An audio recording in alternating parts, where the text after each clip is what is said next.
विश्व विजय के बाद माही संपूर्ण भारत के लिए एक इमोशन बन चुका था। जबरदस्त जीत हुई है, इतिहास रचा है।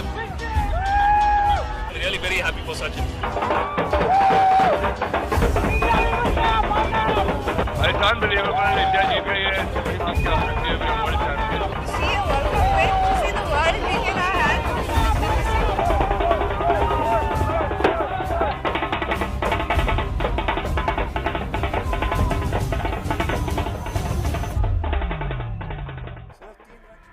बदलते वक्त के साथ भगवान भी अब क्रिकेट छोड़कर संन्यास लेना चाहता था, परंतु विश्व विजेता भारत और भारत की संपूर्ण सत्ता का भार किंग कंधों पर सौंपा जाए। भगवान की नजरों में यह सवाल केवल सवाल नहीं बल्कि विश्व क्रिकेट का भविष्य था।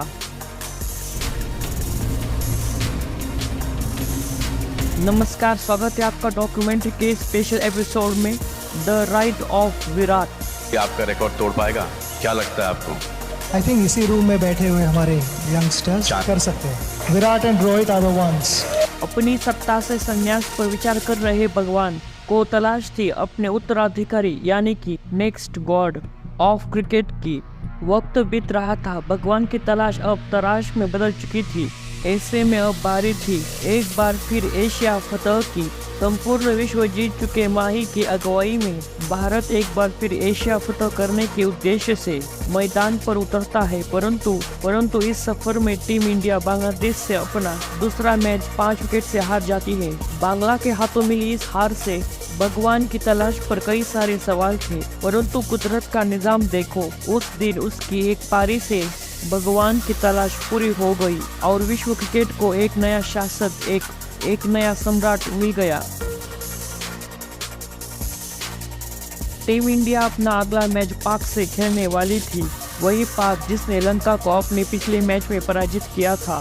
इन परिस्थितियों में अगर टीम इंडिया को एशिया फतह करना है, सबसे पहले 18 अक्टूबर को पाक पर अपनी विजय सुनिश्चित करें। 18 मार्च 2012 बांग्लादेश का मीरपुर स्टेडियम। एक बार फिर भारत और पाक के कप्तान एक दूसरे के आमने सामने थे। महेंद्र से टॉस जीतकर मिसबाह ने सबसे पहले बल्लेबाजी करने का फैसला किया। पाक के ये दोनों बल्लेबाज शुरुआती से ही टीम इंडिया पर अपना आक्रमण प्रारंभ कर देते हैं। शुरुआत के 10 ओवर खत्म हो चुके थे, परंतु पाक ओपनर्स का कहर अभी भी टीम इंडिया पर जारी था। पाक के ये दोनों ओपनर्स माही का सरदर्द बन चुके थे। यह दोनों बल्लेबाज हर प्लान को सॉल्व करते हुए अब भारतीय गेंदबाजों की फिरकी ले रहे थे। 20 ओवर की समाप्ति तक पाक का स्कोर 121 पहुंच चुका था। अभी तक माही का हर प्लान पाक के इन दोनों बल्लेबाजों के सामने फ्लॉप रहा। 33वें ओवर में प्रोफेसर का शतक आया और 35वें ओवर में नासिर ने अपना शतक जमाया। इन दोनों पराक्रमों के बल्लेबाजों से 35 ओवर तक माही का हर प्लान पूरी तरह से फ्लॉप रहा, परंतु 36वें ओवर के इस बॉल पर अश्विन ने जमशेद को आउट कर भारत को पहली सफलता दिलाई। फिर अगले ओवर में टिंडा ने प्रोफेसर हाफिज को अपना शिकार बना लिया। जमशेद और हाफिज की यह जोड़ी अब टूट चुकी थी। दोनों पवेलियन की राह पकड़ चुके थे। इन दोनों के आउट हो जाने के बाद अब 40 ओवर के खेल खत्म हो चुका था। पाक के खाते में 256 रन थे। यूनुस और अकमल पाक को संभालने का प्रयास कर रहे थे, परंतु 42वें ओवर में प्रवीण कुमार ने अकमल को आउट करके पाक को तीसरा बड़ा झटका दिया। एक बेहतरीन शुरुआत के बाद पाक को जरूरत थी एक बेहतरीन फिनिश की, परंतु यूनुस खान के अलावा पाक का कोई दूसरा बल्लेबाज एक बड़ा स्कोर नहीं कर पाया और नतीजन पाकिस्तान 329 रन बना पाती है। ये रहा पाक बल्लेबाजों का स्कोर कार्ड और ये रहा टीम इंडिया के गेंदबाजों का स्कोर कार्ड। पाक की ओर से सर्वाधिक नासिर जमशेद ने 104 गेंदों में 112 रनों की ताबड़तोड़ पारी खेली। अशोक डिंडा टीम इंडिया के सबसे सफल गेंदबाज रहे। उन्होंने 8 ओवर में 47 रन दे करके 2 बड़े विकेट लिए। टीम इंडिया को यह मैच जीतने के लिए अगले 50 ओवर में 330 रनों की जरूरत थी। यह लक्ष्य आसान तो नहीं था। ऐसे में भारतीय बल्लेबाजों के सामने एशियाई का सबसे मजबूत गेंदबाजी क्रम। उम्मीद थी कि भारतीय ओपनर एक शानदार शुरुआत देंगे, परंतु इस मैच के पहले ओवर मोहम्मद हाफिज ने गौतम को आउट कर भारत की उम्मीदों को गंभीर कर दिया। बिखरी हुई टीम इंडिया और सतन के भार से थक चुके भगवान की विरासत को संभालने एक युवा, एक शख्स मैदान पर आता है। वर्तमान में दुनिया उसे the man, the myth, the chess master, the Virat Kohli है।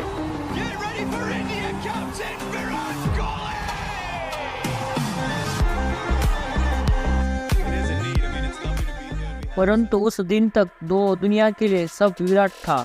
भगवान के संग उसने उस पारी को संभाला। 10 ओवर तक टीम इंडिया को 58 रनों तक पहुंचा दिया। रिक्वायर्ड रन रेट और करंट रन रेट दोनों ही बराबरी पर थे। टीम इंडिया को अब बिना विकेट खोए अब ऐसे रन गति से रन बनाने थे। पारी के 13वें ओवर में विराट और सचिन ने मिलकर के शाहिद आफरीदी को आड़े हाथ लिया और आफरीदी के इस ओवर पर बैक टू बैक 2 चौके लगा दिए। ठीक यही हश्र दोनों ने 15वें ओवर में भाप के साथ किया। युवा विराट के बैट से निकलते हुए ये शॉट, इन शॉट्स को देख करते हुए संपूर्ण विश्व स्तब्ध था। दोनों ही प्लेयर धीरे धीरे अपने अर्धशतक की ओर बढ़ रहे थे। 16वें ओवर के इस चौके के साथ विराट ने अपना अर्धशतक पूर्ण किया। 17वें ओवर में इस एक चौके के साथ सचिन ने अपना अर्धशतक पूरा किया। 19वें ओवर में टीम इंडिया 121 रन तक पहुंच चुकी थी। अब required run rate current run rate से कम हो चुका था, परंतु अजमल ने सचिन को आउट कर भारतीय टीम को एक बड़ा झटका दिया। भगवान के आउट हो जाने के बाद अब टीम इंडिया के सामने सबसे बड़ी चुनौती थी, अब कौन सा बल्लेबाज भगवान की तरह भारत को संभाल पाएगा। 133 के स्कोर पर टीम इंडिया अपने 2 बड़े विकेट खो चुकी थी। टीम इंडिया के दोनों ओपनर्स अब टीम इंडिया का साथ छोड़ चुके थे। ऐसे हालात में अब टीम इंडिया को संभालने एक और युवा, एक और शख्स आता है। उस वक्त तक दुनिया उसे रोहित कहती थी, परंतु भविष्य में दुनिया उसे द हिटमैन कहती है। टीम इंडिया के यह दोनों बल्लेबाज अब टीम इंडिया को संभाल चुके थे। रोहित और कोहली के पलटवार से 25 ओवर तक टीम इंडिया के खाते में 161 रन आ चुके थे। पाक गेंदबाजों के पास विराट नाम के इस तूफान का कोई तोड़ नहीं था। पाक के ये गेंदबाज गेंदबाजी तो कर रहे थे, परंतु विराट नाम का वो तूफान उस दिन सर्वोपरि था। इस एक रन के साथ कोहली का शतक पूर्ण हो चुका था।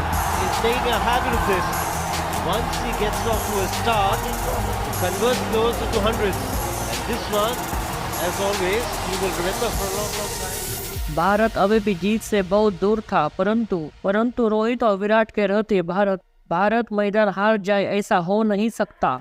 टीम इंडिया के इन दोनों बल्लेबाजों के सामने पाक के सारे गेंदबाज बेबस नजर आ रहे थे। रन रथ पर सवार ये दोनों बल्लेबाज पाक के गेंदबाजों को दौड़ा कर खदेड़ रहे थे। 35 ओवर तक टीम इंडिया 215 रन बना चुकी थी, परंतु यहाँ required run rate current run rate से आगे बढ़ रहा था। ऐसे में अब जरूरत थी कुछ बड़े प्रहारों की आवश्यकता को देखते हुए सबसे पहले कोहली ने सबसे पहले अजमल को अपना शिकार बनाया और अजमल की इस ओवर में 10 रन बटोर लिए। उसके बाद उमर ने अपने शानदार गेंदबाजी के बदौलत टीम इंडिया के इन दोनों शेरों को 40 ओवर तक खामोश रखा। टीम इंडिया का स्कोर अब 247 पर 2 विकेट था। रिक्वायर्ड रन रेट 9 के करीब जा पहुंचा था। यहाँ से अगर यह मैच जीतना है तो अब हाल में प्रहार करना जरूरी था। ऐसे में कोहली ने पाक की सबसे बड़ी मछली उमर को अपना शिकार बनाया और उमर के इस ओवर में 16 रन बटोर लिए। अगले ओवर में बहाव पर रियाज करते हुए बैक टू बैक 3 चौके जड़ दिए। कोहली का बल्ला अब 150 के पार पहुंच चुका था। रोहित शर्मा से भी अब अर्धशतक आ चुका था। कोहली के इस विराट प्रहार से 330 रनों का यह लक्ष्य भी अब बौना साबित हो रहा था। रिक्वायर्ड रन रेट अब 6 के करीब था, क्योंकि टीम इंडिया को अगली 8 ओवर में अब 54 रन बनाने थे। 46 ओवर में टीम इंडिया रोहित शर्मा के रूप में अपना तीसरा विकेट खो देती है, लेकिन तब तक यह मैच टीम इंडिया के पक्ष में जा चुका था। टीम इंडिया के ये दोनों युवा अब लगभग इस रनचेज को सफल बना चुके थे। अभी भी 23 रनों की जरूरत थी और 4 ओवर का खेल बाकी था। कोहली ने 47वें ओवर में आजाद को 11 रन पीट दिए। टीम इंडिया को यह मैच जीतने के लिए महज 12 रनों की जरूरत थी, लेकिन अगले ओवर में विराट उमर की इस बॉल पर शिकार बन जाते हैं। लेकिन तब तक विराट ने पाक के जबरन से यह जीत छीन चुकी थी। विराट ने महज 148 गेंदों में 22 चौके और एक छक्के की मदद से 183 रनों की एक शानदार ताबड़तोड़ एक बेहद खूबसूरत पारी खेल चुके थे।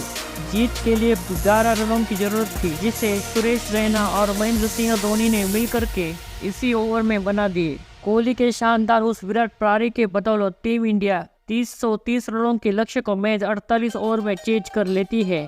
पाक का यह विराट लक्ष्य उस दिन कोहली के सामने विराट नजर आया। यह रहा टीम इंडिया के बल्लेबाजों का स्कोर कार्ड। टीम इंडिया की ओर से विराट कोहली ने सर्वाधिक 183 रन बनाए। पाक की ओर से उमर गुल ने 8 ओवर और 5 गेंदों में 65 रन दे करके सर्वाधिक 2 विकेट लिए। यह रहा पाक गेंदबाजों का स्कोर कार्ड। विराट और रोहित के इस प्रदर्शन के बदौलत इसी मैच में भगवान को अपने 2 उत्तराधिकारी मिल चुके थे। भगवान के साम्राज्य को संभालने वाले 2 सम्राट, 2 शासक मिल चुके थे। यही वो दिन था जिस दिन भगवान की तलाश बस पूरी हुई थी। उम्मीद है कि हमारी आवाज़, हमारे अंदाज में यह मैच स्टोरी, यह मैच डॉक्यूमेंट्री आपको पसंद आ रही होंगी। तो प्लीज़ सब्सक्राइब करें हमारे channel the rising cricket fantasy expert को, जिसमें हम डॉक्यूमेंट्रीज और लाते रहते हैं। फिलहाल इस वीडियो में इतना ही। जय हिंद, वंदे मातरम।